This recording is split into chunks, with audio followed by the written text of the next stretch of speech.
Shalom saudara-saudari, pada kesempatan kali ini saya mengambil tema seimbang.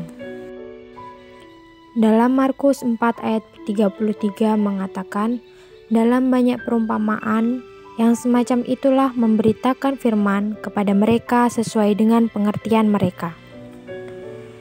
Seimbang berarti sesuai, serasi, dan pantas. Yang pertama, terhadap sesama manusia harus seimbang. Dalam Roma 13 ayat 7 bagian B mengatakan, hormati orang yang patut dihormati, takuti orang yang patut ditakuti. Jadi saudara-saudari, dalam hal mengasihi orang, tidak berlebihan, membenci orang juga tidak keterlaluan. Demikian pula dalam hal sikap, hangat atau dingin, percaya atau ragu-ragu, tidak melampaui batas.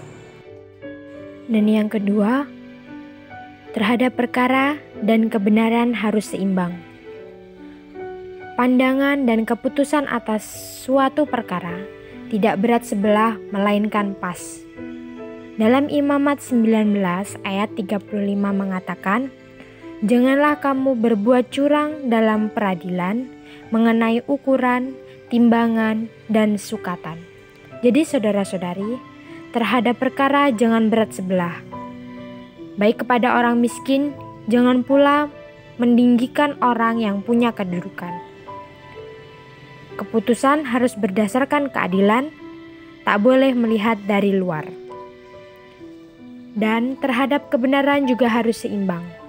Melihat dari semua sisi aspek, baru bisa seimbang dan setiap kebenaran diletakkan pada porsinya. Dan yang terakhir adalah orang yang melayani Allah harus seimbang. Dalam 1 Petrus 5 ayat 2 sampai dengan 3 mengatakan, gembalakanlah kawanan domba Allah yang ada padamu, jangan dengan paksa, tetapi dengan sukarela sesuai dengan kehendak Allah. Dan jangan karena mau mencari keuntungan, tetapi dengan pengabdian diri. Dan ayat yang ketiga mengatakan, janganlah kamu berbuat seolah-olah kamu memerintah atas mereka yang dipercayakan kepadamu, tetapi hendaklah kamu menjadi teladan bagi kawanan domba itu. Jadi saudara-saudari, melayani Allah harus seimbang. Jadi melayani Allah harus seimbang adalah pelayanan yang berdasarkan kasih karunia, tetapi bukan pelayanan yang berbentuk aliran mistik yang pada akhirnya tidak memiliki generasi atau putus. Melayani Allah yang seimbang adalah pelayanan yang berbentuk kesukarelaan untuk mencapai satu tujuan demi kemuliaan Allah atau bertemu dengan sumber kehidupan.